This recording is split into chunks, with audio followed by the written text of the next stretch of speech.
Food. Okay. Bon, on va faire comme ça. Alors, bonjour. Donc, aujourd'hui, on va faire un cours particulier sur la fête de Purim, puisqu'on est quelques jours avant Purim. Mercredi soir sera Purim, donc on va essayer de se préparer en parlant de la fête de Purim, en essayant de comprendre ce qui se passe dans cette fête, ce qui se passe dans cette histoire. Quand on regarde le début de la Megillah, on voit que la Megillah commence par un festin. Donc, pour résumer un petit peu, suite à ce festin, donc, qui a lieu, donc, le but du festin, c'est de montrer la gloire du roi Assuérus, du roi Achashvérosh. Et il y a 6 mois de festin, puis à la fin, il y a une semaine de très grands festins dans la capitale de l'Empire. Donc, c'est un empire qui, comme nous dit la Megillah, comporte 127 provinces. Et donc, à la fin de ce festin, à la fin de ces 6 mois de festivités, il va y avoir une semaine de festins particuliers à l'intérieur de la ville de Shushan, dans le palais, etc., qui est ouvert à tous les habitants de la ville, et y compris, évidemment, les Juifs qui sont installés dans cet empire de Babylonie, si vous voulez, qui est l'empire perse, pardon, qui s'est établi au fur et à mesure et qui a pris un certain essor après la destruction du premier Beth Amikdash. Donc les Juifs sont installés là-bas et ça fait 70 ans que le temple est détruit, et voilà, ils sont bien, ils ont pris des habitudes de vie. C'est ce qu'on appelle vraiment l'exil. Et donc le roi Assuérus les a intégrés, et à un tel point qu'il les a conviés à ce fameux repas donc qui dure, voilà, c'est ce festin-là qui dure une semaine. Bon, à la suite de cela, on va avoir l'ascension, alors d'abord le déclin d'un personnage qui est présent au début du repas, au début du festin, c'est au début de la Megillah, c'est la reine Vashti, qui est la femme du roi Achashvérosh. Il lui demande de venir, elle ne veut pas. Il lui demande de se présenter, il voulait montrer sa beauté à tous les notables, etc. Et finalement, elle refuse. Et donc, à la suite de ça, il est décidé qu'elle soit simplement mise à mort, tout simplement. Donc, il y a quelque chose qui se prépare, évidemment, avec sa mise à mort. La Megillah continue.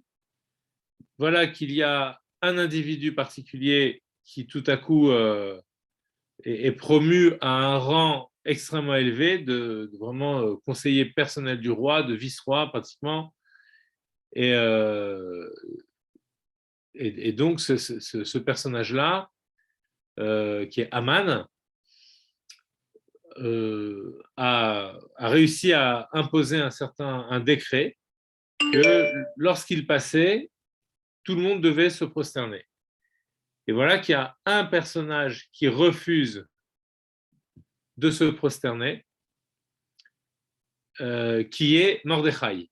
Alors Mordechai, c'est le guide spirituel du peuple juif en Perse, d'accord? Alors lui, il refuse de se prosterner. Bon, et à partir de là, c'est l'escalade de la violence, on peut dire, hein. Il n'y a pas encore vraiment une violence concrète, mais en tout cas, il y a une très grande violence à l'intérieur d'Aman, dans son cœur, puisque voyant que Mordechai refuse de se prosterner, eh bien, il décide de s'en prendre, non pas simplement à Mordechai, mais à tout son peuple. Comme s'il avait décelé que le trait de caractère de Mordechai, qui était de ne pas se prosterner, était en réalité un trait propre à tout le peuple juif, même s'il se prosternait. D'accord? Mais il y avait quelque chose comme ça d'incompressible dans le peuple juif, et qui fondamentalement refusait toute forme d'asservissement. Donc, il a décidé de ne pas s'en prendre simplement au peuple juif, mais de s'en prendre à pas simplement s'en prendre à une personne, mais il a décidé de s'en prendre à tout le peuple. Alors, donc voilà, il décide de mettre en place un décret d'extermination du peuple juif. Pendant ce temps-là, ou avant ça même, il y a deux personnages un peu particuliers qui sont des serviteurs du roi, qui, euh, qui fomentent un complot contre le roi, et donc qui avait décidé de le tuer. Simplement, Mordechai, qui était toujours dans les parages du palais, a entendu qu'il y avait un complot contre le roi et il a réussi à déjouer le complot. Et voilà que cet événement a été inscrit dans les annales du royaume, que Mordechai avait sauvé la vie du roi. Bon. L'histoire continue. Bon, Aman réussit à influencer le roi pour obtenir un accord pour ce décret d'extermination du peuple. Et il fait un tirage au sort pour choisir de la date de l'extermination.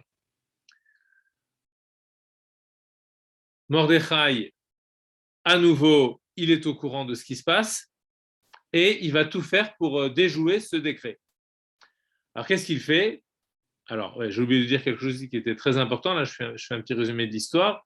C'est que, je reviens un petit peu en arrière, à la suite de l'exécution de la reine Vashti, donc au tout début, le roi doit avoir une nouvelle femme. Et donc, cette nouvelle femme, elle va être choisie parmi toutes les jeunes filles du royaume. Et finalement, celle qui est choisie, c'est la reine, c'est Esther, donc la nièce de Mordechai, qui est choisie et qui va intégrer le palais, qui va devenir l'épouse du roi. Voilà, donc ça c'est quelque chose qu'il faut garder en tête parce que justement maintenant là où on en est dans l'histoire, et bien du coup c'est un événement qui va nous servir maintenant parce que lorsque Mordechai apprend que que le peuple juif est pris sous ce décret-là, d'accord, qu'il y a un décret qui a été formulé contre le peuple juif, un décret d'extermination, alors il se dit, il faut bouger maintenant. Donc qu'est-ce qu'il va faire? Il va solliciter Esther, il va lui dire, voilà, il y a un décret contre notre peuple, il faut absolument que tu interviennes auprès du roi. Et Esther lui répond, oui, mais je ne peux pas aller auprès du roi, parce que ça fait un mois que je n'ai pas été appelé, et si on va auprès du roi, et que voilà que le roi ne tend pas son sceptre d'or pour nous faire entrer, peu importe qui c'est, eh bien, on peut être condamné à mort. Alors là, Mordechai est complètement retourné par ce propos, et il lui dit, mais quoi, ça veut dire que tu es en train de te protéger à toi, toute seule dans ton palais, etc. Mais ne crois pas que tu y arriveras comme ça. Si tu ne fais rien, toi et toute ta famille, vous serez tous anéantis, avec tout le peuple juif. Et par contre, Akadosh Baruch Hu, lui, il est capable d'amener une délivrance par un autre moyen. Donc ne cherche pas à t'enfuir. Et là, Esther, elle a une vraie prise de conscience, hein, comme il lui dit Mordechai, c'est peut-être pour cela que tu es arrivé aujourd'hui au palais, pour justement agir maintenant. Alors quand elle entend ça, tout à coup, elle prend ses responsabilités et elle dit à Mordechai, très bien, je vais intervenir auprès du roi, et si jamais il décide de me condamner à mort, eh bien, c'est pas grave, je prends sur moi, il n'y a aucun problème. Par contre, toi, je te demande de faire quelque chose. Rassemble tous les Juifs qui sont à Shushan et priez, jeûnez avec moi pendant 3 jours. Et ensuite, avec cet élan de tout le peuple juif, j'irai voir le roi et je lui demanderai de sauver le peuple. Donc c'est ce qui va se passer. Esther va jeûner 3 jours, tout le peuple juif va jeûner. Et donc il y a un véritable élan de tchouva qui se produit. Et elle va aller voir le roi. Et elle va lui dire, mon roi, j'aimerais vous recevoir pour un festin, une sorte de collation dans laquelle il y aura des boissons, du vin, etc. Un festin que j'organiserai pour le roi et pour son conseiller Aman aussi. Donc, le roi fait venir Aman le soir même et Esther les reçoit et il lui demande, mais dis-moi Esther, qu'est-ce que je peux faire pour toi? Si tu m'as convoqué, c'est que si tu m'as invité à ce festin, c'est que tu nous demandes quelque chose. Donc, qu'est-ce que je peux faire pour... Tu me demandes quelque chose, qu'est-ce que je peux faire pour toi? Et là, Esther, elle a une intuition de ne pas dire tout de suite au roi, et c'est une intuition qui va être vraiment, on va dire, très, très, très utile pour la suite des événements. Vous allez comprendre pourquoi juste après. Elle dit, demain, j'organiserai un autre festin. Et reviens demain avec... elle se fait prier un petit peu comme ça, d'accord? Elle met du suspense. Demain, reviens avec un man. Et demain, je dirai au roi ce que je voudrais, ce que je veux. Alors le roi, il dit, d'accord, ok, alors demain, on refait un autre festin. Maintenant, entre les deux festins, donc entre ces 2 jours-là, il y a une nuit. Et cette nuit-là, c'est le moment le plus important de la Megillah. C'est le moment du miracle véritable. C'est durant cette nuit qui sépare les deux festins d'Esther que l'essentiel du miracle se produit. Le roi n'arrive pas à dormir. Alors, il appelle ses conseillers, qui d'après les Midrashim sont les fils de Haman lui-même, et il leur demande un conseil. Voilà, je n'arrive pas à dormir. Je voudrais que vous me lisiez le livre des annales du palais, les chroniques. Alors, ils vont chercher le livre, ils ouvrent une page au hasard, et le roi leur dit, allez-y, lisez-moi ce qui est écrit à cette page-là. Il commence à lire, et qu'est-ce qui est raconté? La fameuse histoire du sauvetage du roi par Mordechai. Vous vous rappelez, lorsqu'il avait sauvé le roi du complot des 2 serviteurs qui étaient Bigtan et Teresh. Alors le roi entend cette histoire-là et il dit, mais attendez, Mordechai qui m'a sauvé la vie, est-ce qu'on lui a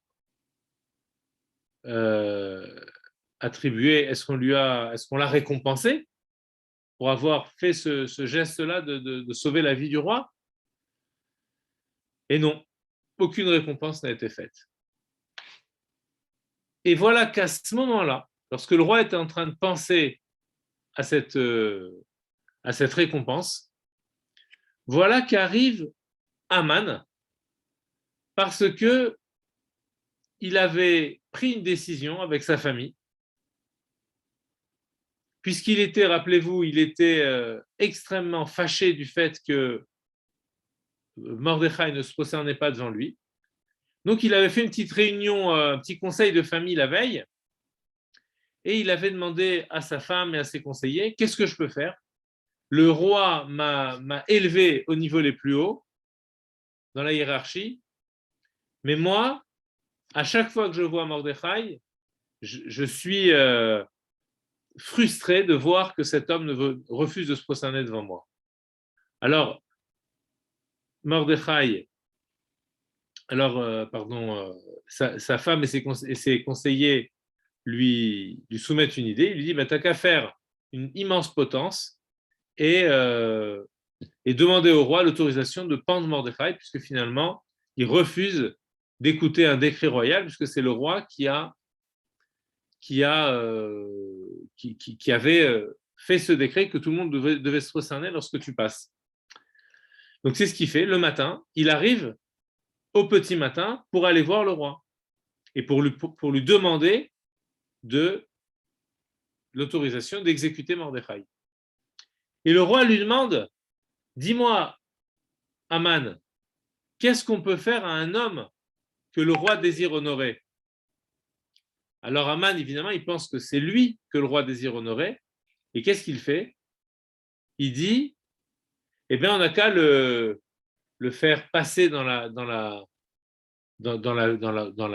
ville, avec le cheval du roi, avec les vêtements du roi, avec la couronne du roi, et que ce soit un notable de la ville du royaume qui le fasse passer, qui le promène dans la ville comme ça, aux yeux de tout le monde, pour le mettre évidemment à l'honneur. Alors le roi lui dit, bah, écoute, très bien, à ce moment-là, puisque tu as eu cette idée-là, eh ben, c'est toi qui vas le faire. Et à qui tu vas le faire? À Mordechai. Donc à ce moment-là, on voit une véritable inversion dans l'histoire. C'est le moment vraiment de bascule. C'est-à-dire que celui qui était au niveau le plus haut passe au niveau le plus bas. Et celui qui était au niveau le plus bas, Mordechai, eh ben, d'un seul coup, il passe au niveau le plus haut. Et donc, à la suite de ça, le lendemain, dans la journée du lendemain, quoi, après cette nuit-là, voilà que Esther fait son repas. Aman, ne venant pas, puisqu'il était complètement, après avoir fait ça à Mordechai, parce qu'il lui a dit, tu vas faire ça, tu vas prendre Mordechai et tu vas lui faire tout ce que tu pensais qu'on allait te faire à toi, tous ces honneurs, tu vas le faire toi à Mordechai. Donc du coup, il prend Mordechai et il va dans la journée, il le balade dans la ville et il dit, voilà ce que l'on fait à un homme que le roi désire honorer. Voilà, bon.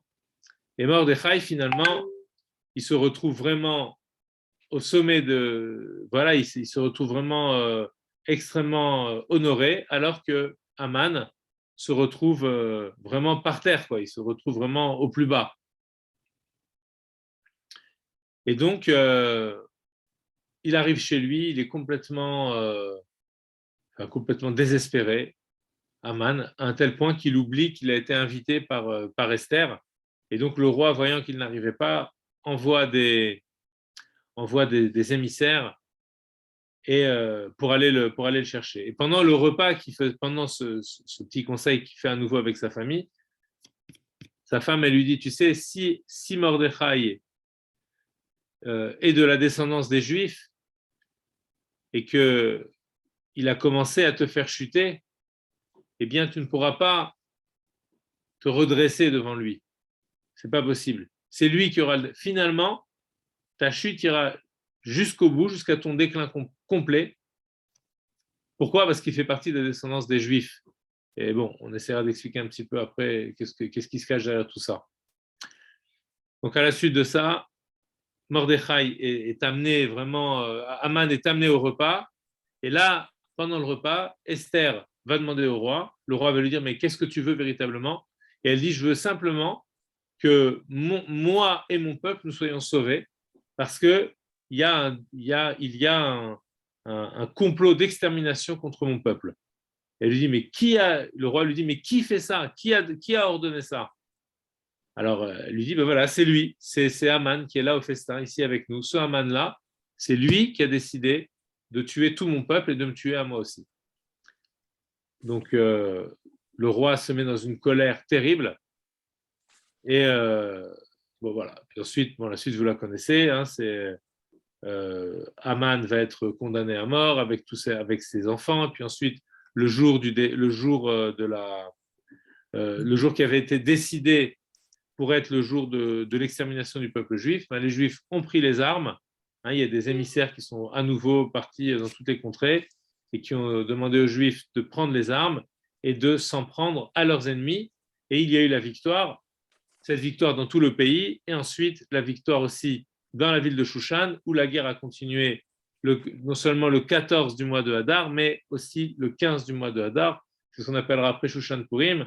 Et à la suite de ça, il y a eu des grandes célébrations et des décisions qui ont été prises pour les générations à venir, qui vont être de fêter ces jours-là, comme s'il y avait quelque chose d'éternel dans la fête de Purim. Elle doit se célébrer année après année avec le souvenir de ces jours-là par la lecture de la Megillah, et ensuite avec cette idée aussi de faire, de partager la joie avec tout le monde en offrant des mets les uns aux autres, les Mishloach Manot, et en donnant aussi en faisant des dons aussi aux pauvres pour que tout le monde puisse participer à cette simcha, et en faisant aussi un festin, voilà, dans lequel on se réjouit de ce qui s'est passé à Purim.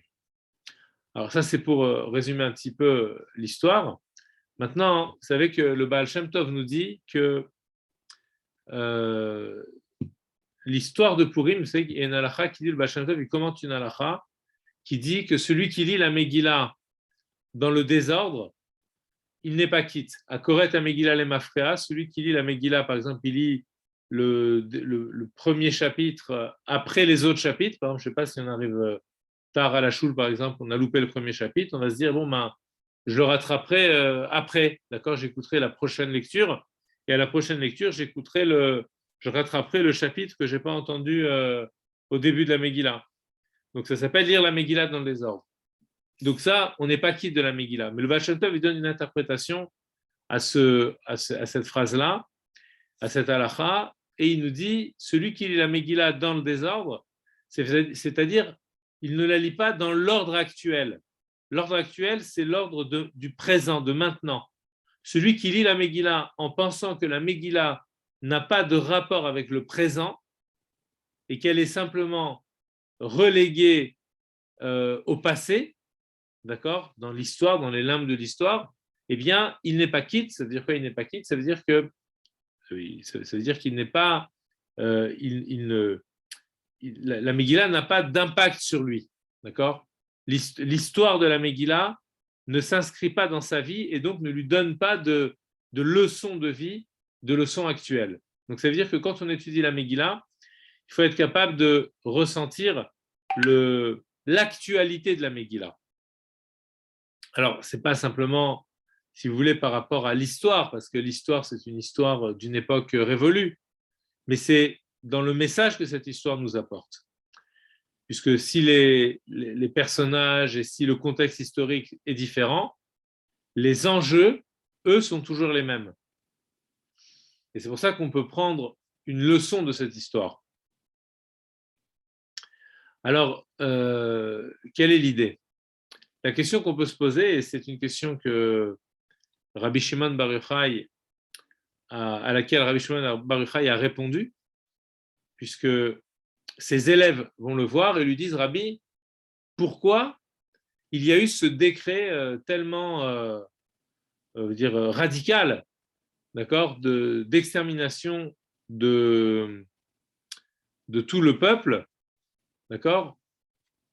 Pourquoi on en est arrivé là? Qu'est-ce qui s'est passé? On ne peut pas considérer qu'il y a un décret comme ça sans qu'il y ait une cause. Donc la question sous-entendue, c'est qu'ont-ils fait de mal, en fait, les bénis Israël? Puisque quand on lit la Megillah, on ne voit pas où les bénis Israël font une faute. Alors Rabbi Shimon, il fait remarquer quelque chose, il dit c'est vrai, mais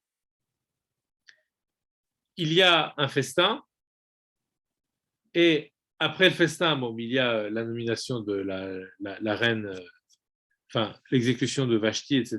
Mais après, on voit qu'il y a la nomination de Haman. Et donc, ce n'est pas par hasard si le festin et la nomination d'Aman se suivent dans l'histoire de la Megillah. Alors, pourquoi ce n'est pas par hasard? Parce que souvent, quand il y a des juxtapositions dans la Torah, d'accord, une chose qui est racontée, puis ensuite une chose, on a l'impression que ce sont simplement une suite comme ça d'événements qui sont racontés les uns derrière les autres, mais en réalité, c'est plus subtil que ça. Ça veut dire que c'est souvent un événement qui est la cause d'un autre. Donc, si Aman a été élevé au rang de vice-roi, ce n'est pas par hasard. C'est suite à ce qui s'est passé pendant le festin. Alors Rabbi Shimon bar Yochai répond à cet Talmidim et il dit c'est parce que les Juifs se sont délectés du repas de ce rachat. Ce rachat, évidemment, il désigne Achashverosh. Donc, puisqu'ils se sont délectés de ce repas, alors, finalement, il y a eu ce décret. Mais qu'est-ce que ça veut dire se délecter de ce repas? Alors, Rabbi pose la question, il dit, vous savez, il y a beaucoup de commentateurs qui disent que c'est parce qu'ils ont mangé non cachère. Le Rabbi dit, c'est pas possible. Dans une sikha, le Rabbi explique, c'est pas possible de dire ça parce que on peut pas, comment dirais-je, condamner un peuple entier parce que ils n'ont pas mangé cachère. Je veux dire, c'est pas même la Torah elle-même, elle ne dit pas ça. Si quelqu'un ne mange pas cachère, c'est pas pour ça qu'on va le condamner à mort.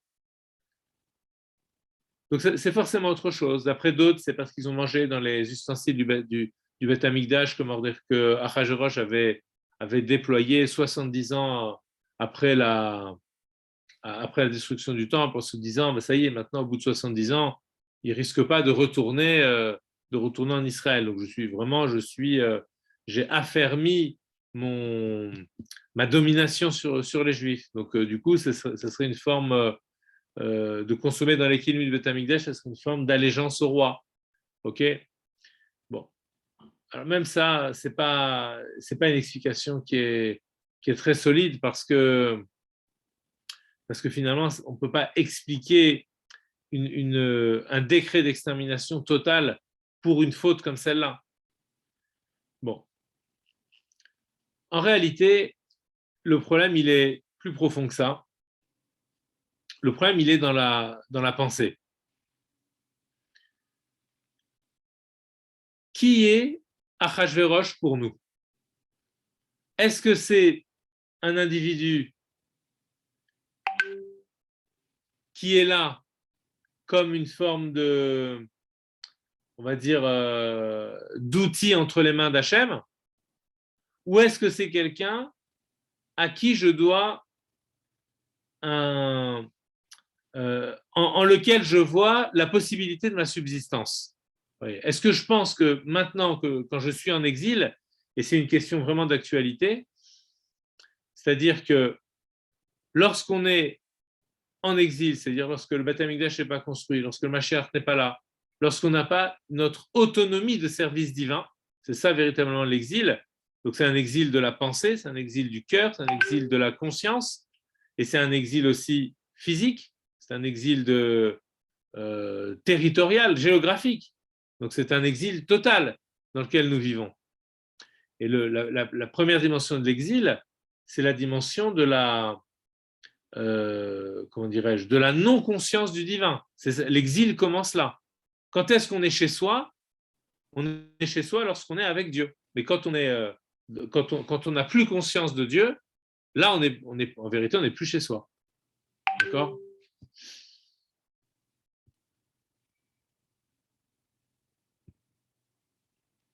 Alors,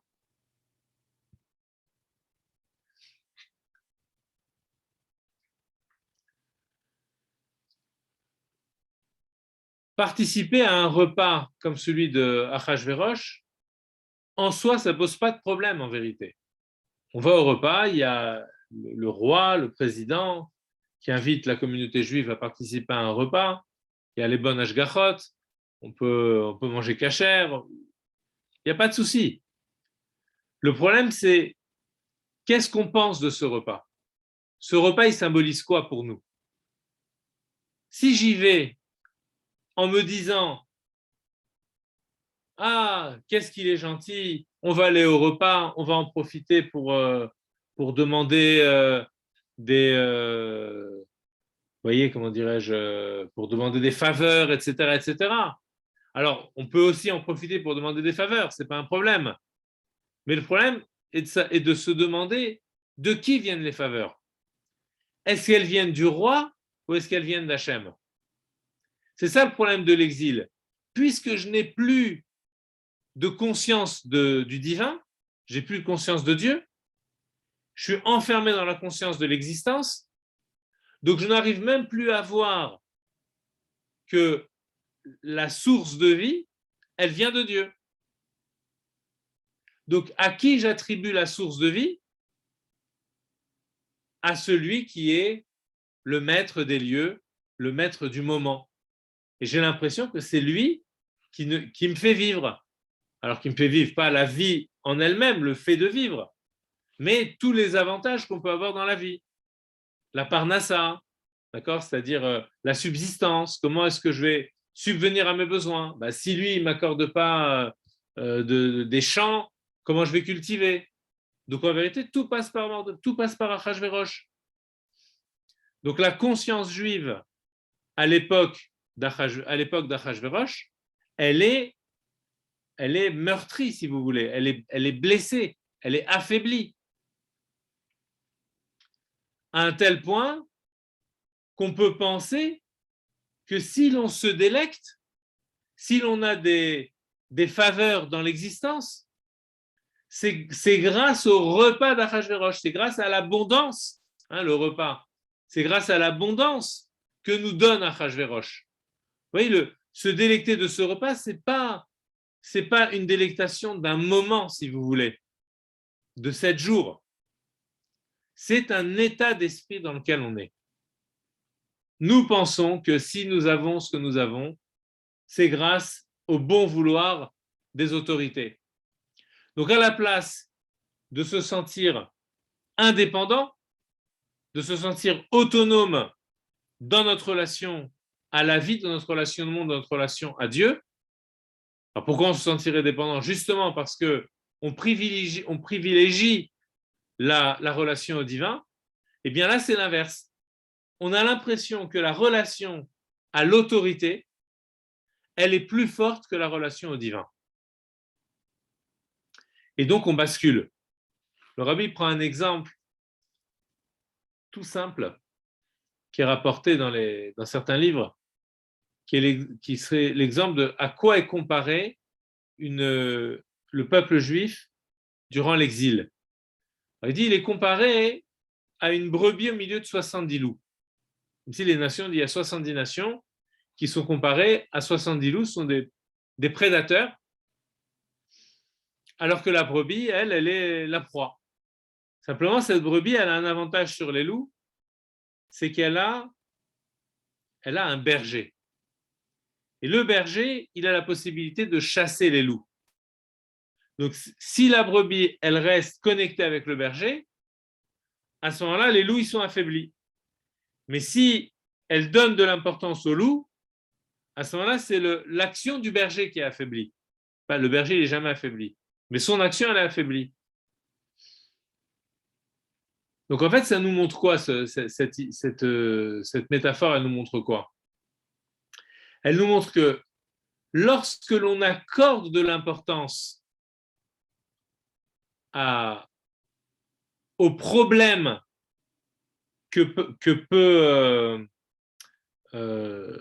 qui surgissent dans le monde, lorsqu'on leur accorde une importance démesurée, eh bien, ça leur donne une force. Alors que lorsque l'on se tourne vers celui qui est à l'origine des problèmes, alors du coup, les problèmes sont diminués. Pourquoi? Parce que les problèmes, d'où ils viennent les problèmes? Ils viennent de celui qui a créé le monde. Donc, sur le plan psychologique, ça a aussi des répercussions qui sont très intéressantes. J'ai un problème, je sais pas, une frustration, j'ai comment dirais-je, une souffrance quelconque. Et je suis toujours tenté de l'amplifier, cette souffrance, par ma pensée. Donc, plus je l'alimente par la pensée, et plus je mets de l'huile sur le feu, pour ainsi dire. Mais si je me rends compte que finalement, qui a créé cette souffrance? C'est Hachem. Donc, du coup, déjà, je l'accepte comme elle est.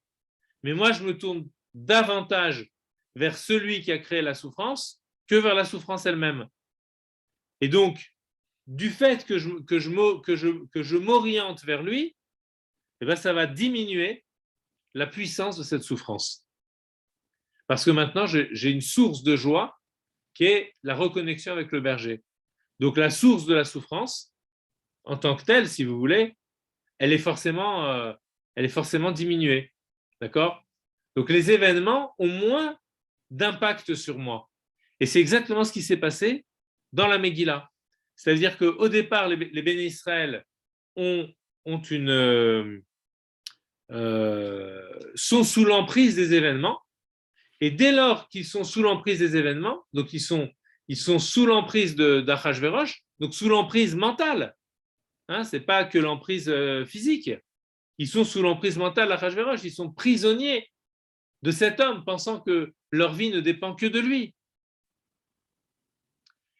À ce moment-là, Aman surgit. À ce moment-là, l'ennemi surgit. Mais l'ennemi, c'est quoi? C'est le produit de mon détournement, de ma conscience, qui au départ était tournée vers le divin. Donc dès que ma conscience chute, les événements aussi chutent. Ça va ensemble. C'est comme la faute d'Adam Arishon. Ok? À partir du moment où sa conscience du divin a chuté, les événements autour de lui eux aussi ont chuté. Il a été chassé du Gan Eden, etc. Le monde a pris une enveloppe beaucoup plus, une épaisseur. Le monde a pris une épaisseur, comme dit le Harizal, que le monde est devenu véritablement matériel, vraiment au sens fort du terme. D'accord? À partir de la faute d'Adam Arishon. Donc la conscience qu'on a de Dieu, ou la non-conscience qu'on en a, va déterminer les événements qui se produisent autour de nous. Il y a une interaction entre les deux. Donc la tchouva, elle consiste en quoi? Oui, je ne sais pas si vous sentez dans la lecture de la Megillah cette idée-là. D'accord? Il y a au début le festin, c'est-à-dire soumission au régime, à l'empire, soumission à l'empire du mal. Suite à ça, ascension d'Aman. Ben oui, mais l'ascension d'Aman, c'est quoi? La menace ensuite qui pèse sur le Ham Israël. C'est le produit direct du détournement de la conscience du divin. D'ailleurs, les Chachamim demandent d'où voit-on Aman dans la Torah? D'accord? D'où voit-on Aman dans la Torah?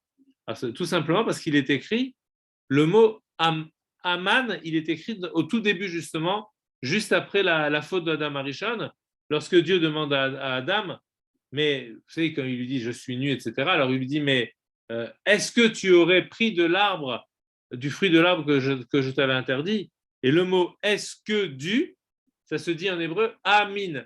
A, c'est est-ce que, et min, du. Est-ce que de l'arbre que je t'ai interdit de consommer, tu as consommé? Alors, est-ce que du, c'est Aman. Donc, Aman, il symbolise véritablement cette perte de la conscience de Dieu et cette augmentation trop forte de la considération que je vais donner aux événements du monde, au monde et aux événements du monde, qui se fait au détriment de la conscience que j'ai d'Hachem. L'exercice dans la galoute, c'est de subir les événements sans les subir. Ça, c'est un exercice spirituel qui est très important.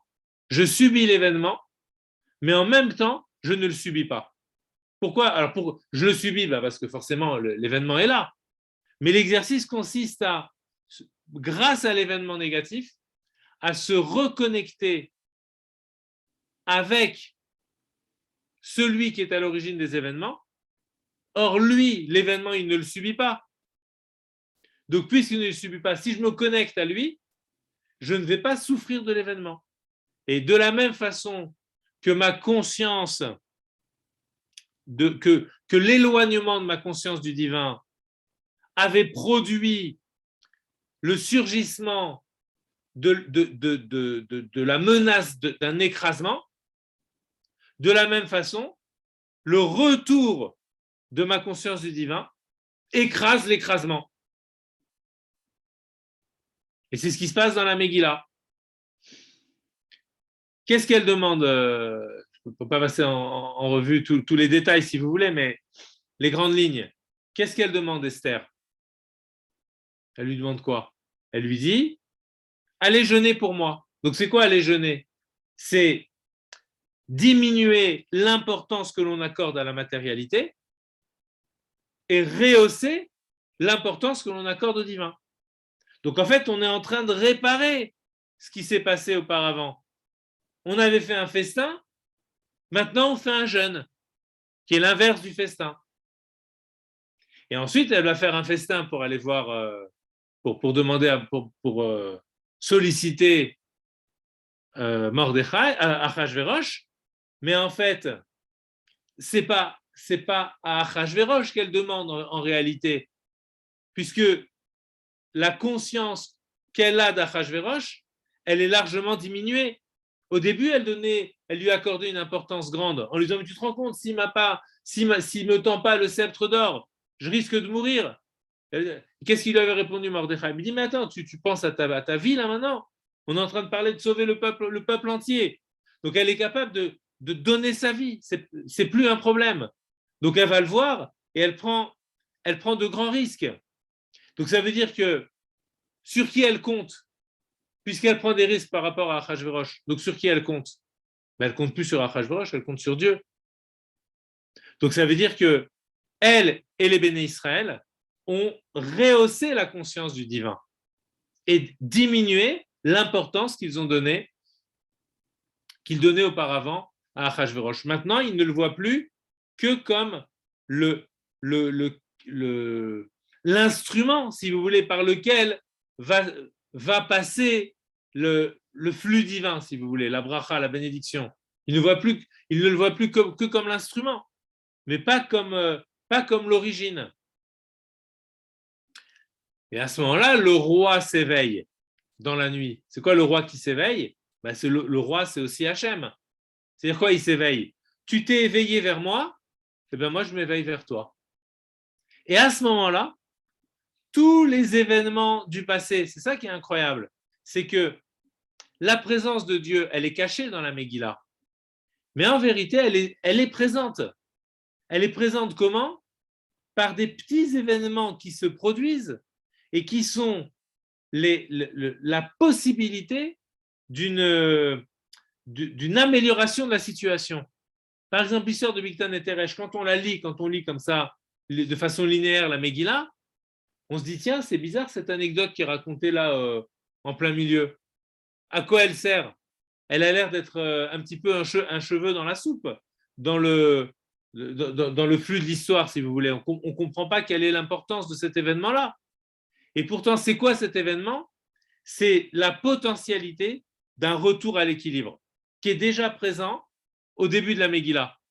Vous voyez, ça va être la menace d'un écrasement des béné Israël. Et au cœur de cette menace-là, avant même cette menace, qu'est-ce qui se passe? Il y a déjà la possibilité d'un rétablissement de la grandeur du peuple juif. Simplement, ce potentiel-là ne va être activé que dès lors que l'on aura retrouvé notre conscience du divin. Donc, dès qu'on retrouve notre conscience du divin, tout ce qui était positif avant et qui était un petit peu masqué dans l'histoire, ça va se transformer en quelque chose de positif.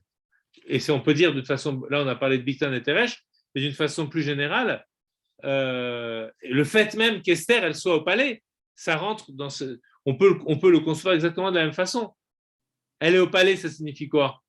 Ben, ça veut dire que c'est elle qui est la potentialité du sauvetage des béné Israël.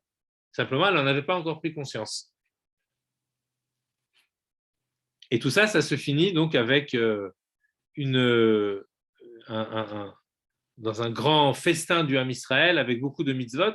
Et si vous remarquez que toutes les mitzvot de Purim, on va s'arrêter sur ça, c'est que toutes les mitzvot de Purim sont des mitzvot qui sont extrêmement matérielles. Bon, il y a la lecture, donc on lit la Megillah, donc on se rappelle d'une histoire, une histoire qui s'est déroulée, d'accord. Et toutes les mitzvot qu'on a vues, celle les Mishloach Manot, donner des mets à ses amis, ou de donner de l'argent aux pauvres, etc., faire un festin, tout ça, ce sont des choses extrêmement matérielles. Pourquoi on fête, pas comme à Hanouka, par exemple, avec des flammes? Pourquoi ici on fête la victoire, etc., avec des choses qui sont matérielles? Parce que justement, l'enjeu de Purim, c'est le rapport qu'on a avec la matérialité. Ça veut dire, est-ce que la matérialité, elle est l'essentiel, ou est-ce que la matérialité, c'est un instrument dans les mains d'Hachem? Donc, lorsqu'on va manger, donner des mets, etc., qu'est-ce qu'on veut faire sentir au pauvre lorsqu'on lui donne de l'argent? On veut lui faire sentir que c'est Dieu qui lui donne l'argent, au travers de moi, mais c'est Dieu qui lui donne l'argent.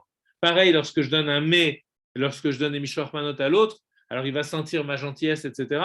Mais en vérité, qu'est-ce qu'il va ressentir? Qu'est-ce qu'on veut que l'autre ressente? Pas simplement que moi, je suis quelqu'un de gentil, que cette gentillesse, c'est la gentillesse d'Hachem, c'est la bonté divine, c'est la bonté d'Hachem qui se déploie et qui donne de la nourriture à tout le monde.